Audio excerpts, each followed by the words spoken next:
अभी हमारे साथ शुभ संस्कार डांस एकेडमी के डायरेक्टर महोदया मैम हैं। मैम, सबसे पहले आप लोग ये कितने वर्षगांठ मना रही हैं अपनी डांस? ये हमारा 15वां है। ये हमारा 15वां वर्षगांठ है और मैं यहाँ से मैंने कथक अपनी 2.5 साल की उम्र में सीखा और अभी तक सीख ही रही हूँ।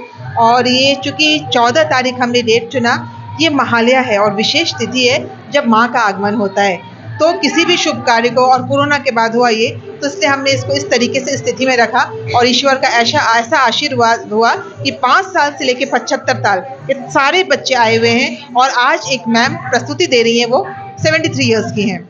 73 साल जी, आज उनकी प्रस्तुति भी है। तो इस तरीके से हम एक अनोखा प्रयोग कर रहे हैं जिसमें 5 वर्ष से लेकर 75 साल तक के लोग आते हैं, सीखते हैं। और आपने देखा कथक योग जो हम देते हैं उससे पूरे विश्व को फायदा हो रहा है। तो ऑनलाइन भी लोग हमसे जुड़े हुए हैं और फायदा ले रहे हैं। मैम, ये 15 साल का अनुभव कैसा रहा? बहुत अच्छा। कभी कुछ मीठा ही मीठा कहूँगी।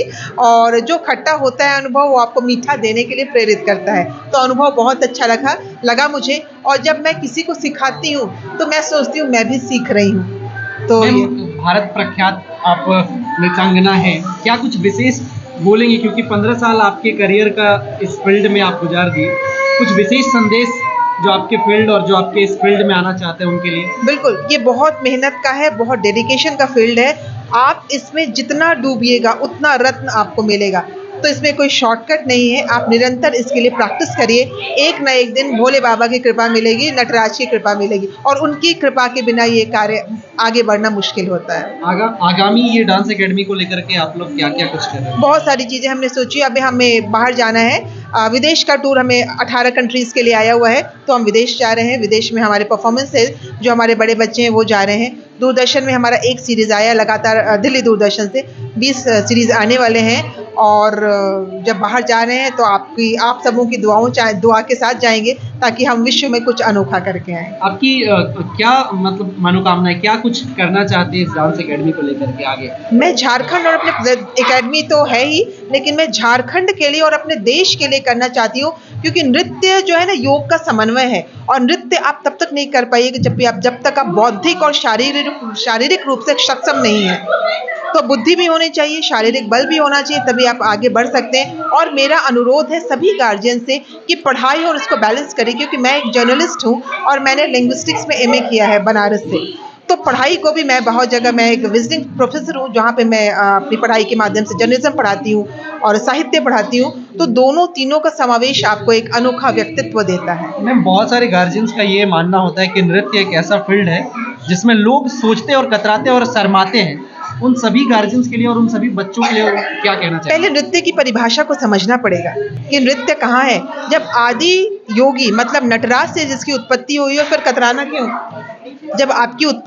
जब नृत्य की उत्पत्ति नटराज से हुई है तो वहाँ कतराने की जरूरत क्यों है? आप घर में जिस भोले बाबा शिव की पूजा करते हैं, वही तो यहाँ पर हमें संदेश, उन्होंने ही तो इस नृत्य की उत्पत्ति की है। मैं पूरे देश भर में जा चुकी हूँ, मुंबई, दिल्ली, तिरुपति जी, साउथ में और भोपाल, और ऐसे मुझे लगभग हर जगह इंटरनेशनली भी मैंने किया हुआ है। देश के अलावा बाहर में हमने ऑनलाइन किया हुआ है। और अभी हमारे प्रस्तावित है 18 कंट्रीज जाना। आने वाली पीढ़ी को जरूर कहूँगी कि पढ़ाई बहुत ज़रूरी है, विद्या बहुत ज़रूरी है, पर नृत्य भी एक विद्या है। तो आप इसको इस तरीके से लीजिए कि नृत्य सिर्फ करना नहीं है, नृत्य को पढ़ना भी पड़ता है। क्योंकि नृत्य की उत्पत्ति नाट्य शास्त्र से हुई है, जिसे भगवान ब्रह्मा ने लिखा। ब्रह्मा ने आदेश दिया और भरत मुनि ने लिखा। इसको 5वां वेद कहा जाता है। जो नृत्य की किताब है उसको 5वां वेद कहा जाता है। कल्चर के लिए सबसे श्रेष्ठ महान है जी। यहाँ के लोगों के लिए क्या शुभकामनाएं? बिल्कुल, यहाँ के लोगों के लिए हमने सिनगी देई, जो यहाँ के अनसंग वॉरियर रही सिनगी देई, जिनके आधार पर जनी शिकार हुआ, हमने उसे बहुत बड़ा काम किया। और आदरणीय अर्जुन मुंडा जी ने उसको बहुत सराहा था। तो इस तरीके से हम झारखंड के बच्चों को कहेंगे कि भाई आप पढ़ो, लेकिन आपके पास में नृत्य की विधा रहेगी तो शारीरिक तौर पे भी आप सक्षम रहेंगे। तो दोनों को बैलेंस करिए, यू हैव टू बैलेंस। मैं अपने ईश्वर से चाहती हूँ, मैं बस भगवान नटराज से चाहती हूँ, वो सब कुछ दे रहे हैं, आगे भी देते रहेंगे। मैम, अंतिम में आप क्या बोलिएगा, चूंकि नवरात्रा भी शुरू होने वाला है? अंतिम कोई प्रश्न नहीं होता, प्रश्न शुरुआत से ही होती है।